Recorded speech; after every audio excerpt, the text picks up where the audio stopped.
kalau bicara soal Jokowi itu seolah-olah Jokowi itu virus yang harus dihabisin gitu. Iya. Saya heran gitu ya.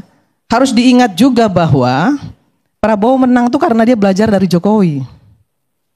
Prabowo menang tuh karena didukung Jokowi. Kalau nggak didukung Jokowi nggak menang. Oke, pemirsa, kali ini kita akan melihat video dari Ibu Irma Chaniago yang menjelaskan satu persatu soal yang selalu nyinyir, baik dari makan gizi gratis, soal kinerja Prabowo Gibran, dan lain-lain sebagainya. Nah, untuk lebih jelasnya mari kita lihat dan simak sama-sama video. Assalamualaikum warahmatullahi wabarakatuh. Terima kasih Datuk Karni. Saya mau memulai penilaian terkait dengan 100 hari pemerintahan Prabowo Gibran ini dengan mengatakan begini. Pemerintahan ini belum bisa dinilai. Tadi Pak Faisal Asegaf dan adik saya Haris bilang begitu. Memang belum bisa dinilai. Kenapa? Program kerja itu baru bisa berjalan secara maksimal dan efektif kalau anggarannya sudah ada. Nah, anggaran DIPA dari Kementerian Keuangan itu baru keluar di pertengahan Januari.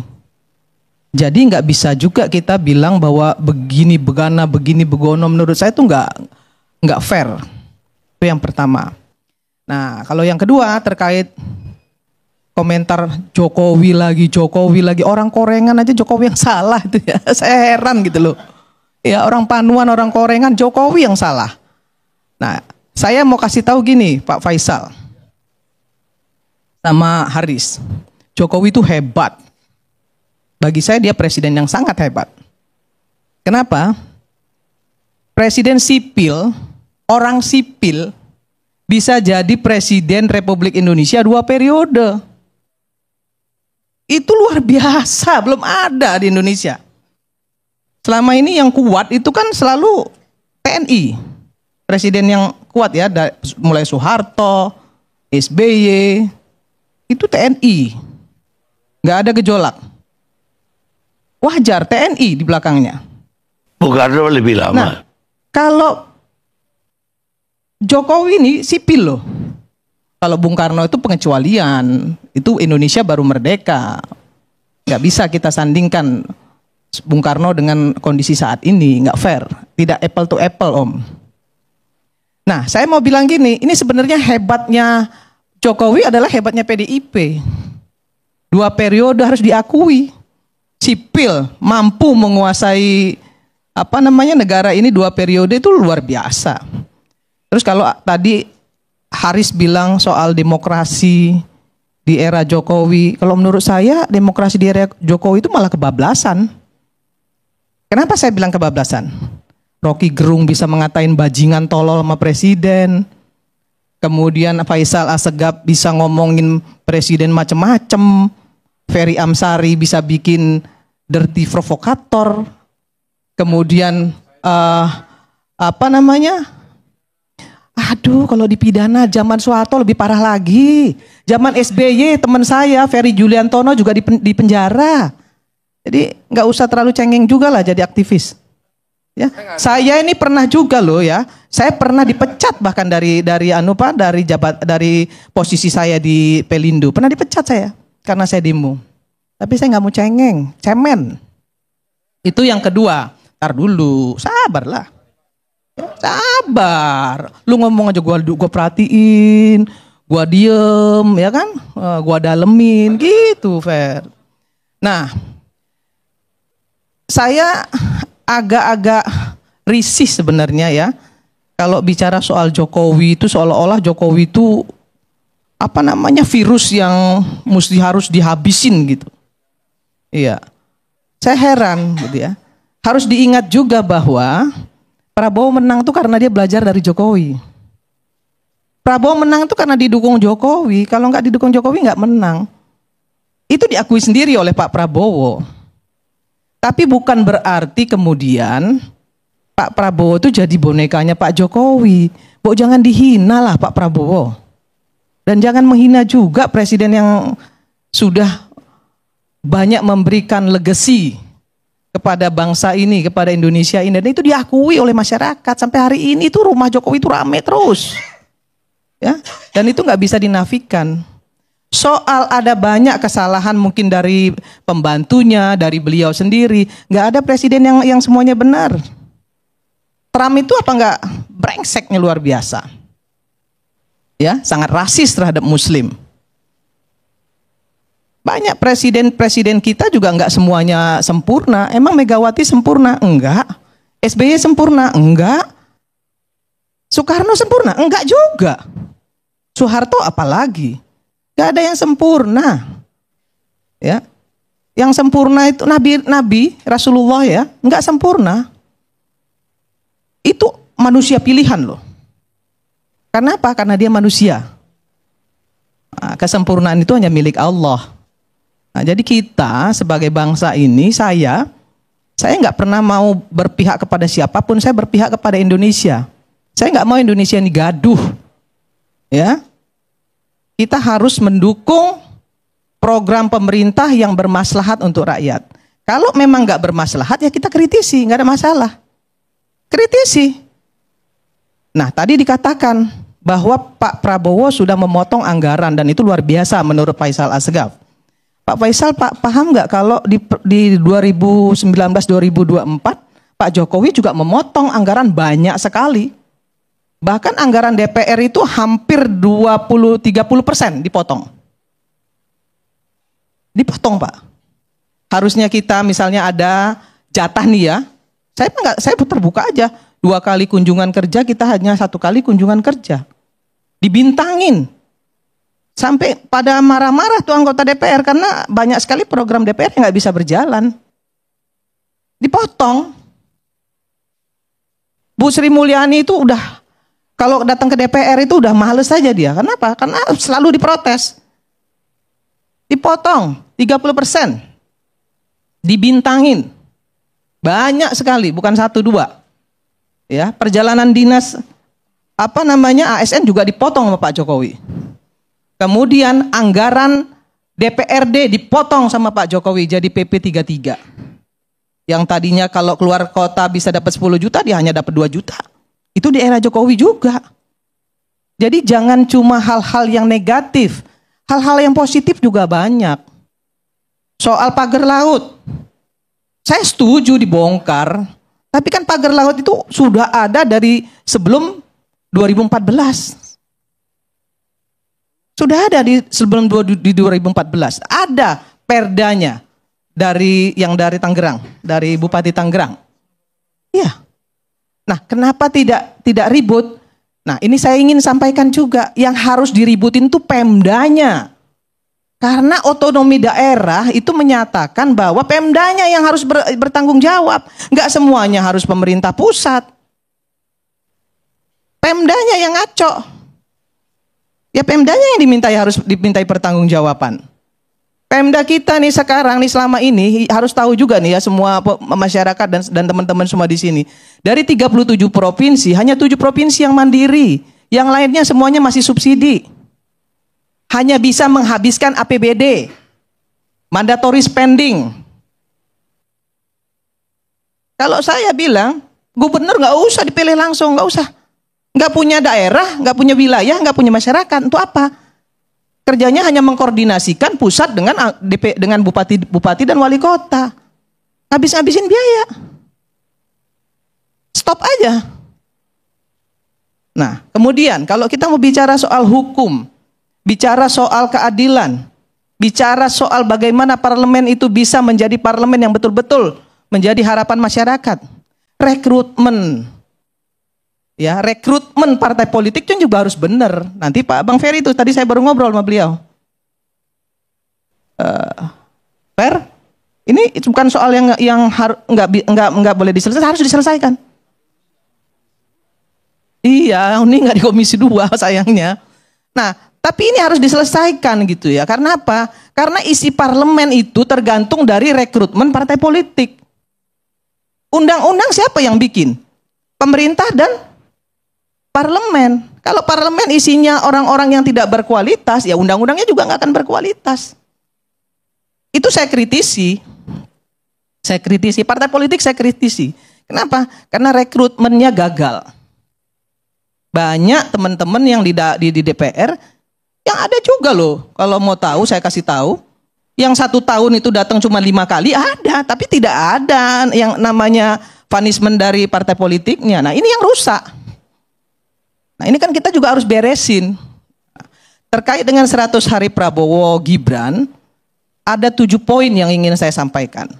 Yang pertama, ada keberpihakan kepada UMKM, ya, petani nelayan, pajaknya dihapuskan, modal diberi, kemudahan untuk ambil dari bank. Itu supporting dari UMKM kepada UMKM, petani dan nelayan dari pemerintah. Kenaikan guru, kenaikan gaji guru, ya. Nah, kemudian ada lagi makan bergizi gratis.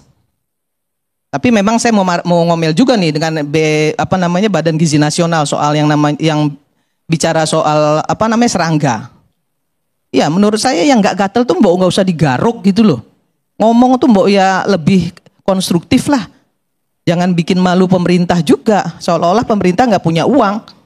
Sehingga serangga pun harus dijadikan menu makan bergizi gratis. Ya kadang-kadang yang nggak gatal juga digaruk gitu. Padahal untuk menyiapkan anggaran itu sudah tersedia 71 triliun. Bahkan ketika misalnya MUI mengatakan ambil dana zakat untuk MBG, saya nggak setuju. Nggak setuju. Ada yang bisa lebih bisa untuk bisa diandalkan untuk menambah ya anggaran makan bergizi gratis itu. Cukai rokok 150 triliun per tahun. Itu kan dana kesakitan masyarakat, Bang Karni. Cukai rokok itu dana kesakitan masyarakat. Itu bukan pajak. Itu adalah bagian dari tanggung jawab perusahaan rokok terhadap kesakitan masyarakat akibat merokok. Nah, itu bisa dikembalikan lagi dananya untuk kesejahteraan masyarakat. Bisa masuk ke MBG, bisa masuk ke BPJS Kesehatan. Nggak perlu harus ngambil dana zakat, 150 triliun.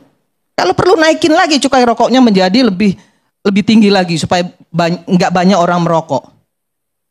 Ya kan, kalau satu bungkus rokok 30.000 atau 40.000, yakin saya turun itu perokok itu. Iya kan? Loh iya kan, kalau kita mau bicara kesehatan, hari ini kuratif ya, untuk bayar kesakitan masyarakat kuratif itu tinggi sekali BPJS mengeluarkan anggaran. Kenapa? Karena promotif preventifnya nggak jalan. Rokoknya dibiarkan, mau rokok elektrik, mau rokok kretek, rokok semua berjalan. Sampai anak kecil pun bisa beli rokok. Promotif preventifnya nggak jalan. Maka saya bilang dengan Menteri Kesehatan, ya kerjanya yang bener dikit lah. Karena yang begini-begini ini yang bertanggung jawab Kementerian Kesehatan. Promotif preventif nggak jalan sehingga kuratif tinggi. Nah, Pak Prabowo meminta kepada Menteri Kesehatan untuk bisa melakukan promotif preventif, mengurangi kuratif, maka diberikanlah yang namanya kontrol, cek up gratis untuk masyarakat yang berulang tahun didahulukan. Tapi yang nggak berulang tahun pun selama 2 periode Pak Jokowi juga sudah berjalan di BPJS. Ya, setiap orang boleh melakukan cek, ya, cek darah, cek kolesterol, cek tekanan darah, nah, kemudian satu lagi asam urat. Itu sudah gratis oleh pemerintah selama 2 periode. Itu harus tahu loh, seluruh masyarakat dan kita semua harus tahu. Sudah terlalu banyak yang diberikan pemerintah sebenarnya. Nah, hanya saja banyak juga program-program pemerintah itu tidak terkomunikasikan ke publik dengan baik, Noel. Kenapa? Karena juru bicara presiden, juru bicara istana itu tidak melakukan pekerjaannya dengan baik, sehingga masyarakat tidak paham, tidak ngerti apa yang sebenarnya ada fasilitas-fasilitas yang diberikan oleh pemerintah. Ya kan? Bilang bansos, dikira bansos itu hanya bagi-bagi beras? Enggak. Sebenarnya namanya perlinsos, perlindungan sosial yang diberikan pemerintah Jokowi, dilanjutkan oleh Presiden Prabowo. Apa? Subsidi listrik, subsidi BBM, kemudian ada yang namanya jamban sehat, ada yang namanya bedah rumah. Itu semua ada. Ada yang namanya BLK komunitas. Wah, banyak sekali yang diberikan pemerintah sebenarnya kepada rakyat. Mungkin kalian di sini semua nggak tahu itu. Saya tahu karena saya di bawah. Dari komisi saya aja, ya saya mau kasih tahu, yang diberikan pemerintah itu sangat banyak sekali. BLK komunitas, ya, kemudian jalan setapak untuk desa, itu dari Kementerian Tenaga Kerja tuh, tenaga kerja mandiri. Ya, belum lagi pendidikan vokasi untuk anak-anak SMA, ya, yang diberikan Kementerian Tenaga Kerja. Nah, masalahnya, kekurangannya di mana? Kekurangannya ketika BLK komunitas itu dibuat, selesai dibuat, diberikan peralatan, selesai. Pemerintah tidak memberikan lagi supporting untuk bagaimana BLK ini bisa bertahan. Ya, sumber daya manusianya untuk mendidik anak-anak ini selanjutnya itu dibiarkan menjadi tanggung jawab penerima. Nah, sementara penerimanya tidak punya anggaran untuk melanjutkan BLK komunitas ini. Itu Noel. Itu menjadi tanggung jawabmu besok. Ya. Nah, terkait lagi dengan misalnya kemarin ada penembakan nelayan, ya, bukan nelayan, TKI Indonesia oleh Malaysia. Apa yang kau kerjakan, Noel? Kau harus minta pertanggungjawaban Malaysia loh. Kalau mereka bersenjata boleh ditembak. Kalau mereka nggak punya senjata, memang nggak boleh dong mereka main tembak-tembak begitu saja. Ini kedaulatan negara loh ya. Nah, Anda harus tahu itu, dan itu harus ditindaklanjuti. Marwah bangsa itu. Nah, banyak lagi sebenarnya yang ingin saya sampaikan di sini, bahwa kita semua ini harusnya bersyukur. Nah, kalau ada banyak yang belum terselesaikan dari program pemerintah, itu bukan penipuan. Karena apa? Ada program jangka panjang, jangka pendek, jangka menengah, kemudian program prioritas. Nah, kalau ada program yang belum terselesaikan karena waktu, karena anggaran, itu bukan penipuan. Wah, presiden menipu. Buktinya program kerjanya yang gini belum selesai, yang ini belum selesai. Ya nggak bisa selesai juga kalau cuma 5 tahun. Nah, yang begini-begini harusnya kita sama-sama duduk. Ya, teman-teman semua memberikan masukan tadi, bagi saya itu penting. Kenapa? Karena pemerintah yang absolut, yang terlalu absolut juga pasti nantinya akan jadi diktator. Dan nggak bagus, nggak ada yang kontrol. Jadi harus ada kontrol sistem yang efektif juga dari kita-kita ini. Tetapi saya ingin sampaikan juga yang konstruktif lah. Jangan dikit-dikit Jokowi, dikit-dikit Jokowi.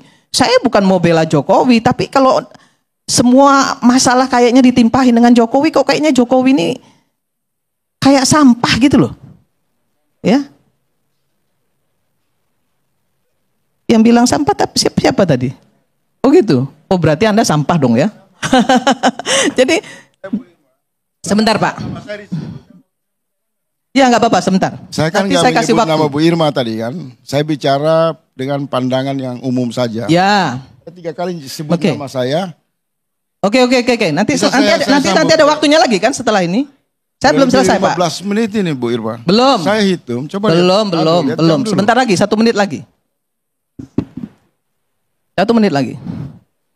Saya ingin sampaikan kepada kita semua, 100 hari Presiden Prabowo Gibran ini, menurut saya sudah cukup bagus, sudah cukup konstruktif. Kalau ada yang masih kurang, wajar-wajar saja. Nanti kita lihat ke depan, kita kawal bersama. Karena anggarannya baru turun di pertengahan Januari. Dan itu juga belum semuanya cair. Ya kan? Karena seluruh program kerja, kebijakan dan lain sebagainya tidak akan pernah berjalan kalau tidak ada anggaran. Nah, mungkin itu dari saya. Mudah-mudahan ya dengan apa yang kita sampaikan semua tadi bermanfaat bagi masyarakat Indonesia, bagi pemerintah, menjadi kontrol juga untuk kita semua. Terima kasih, saya tutup dengan wallahul muwaffiq ila aqwamit thoriq. Assalamualaikum warahmatullahi wabarakatuh.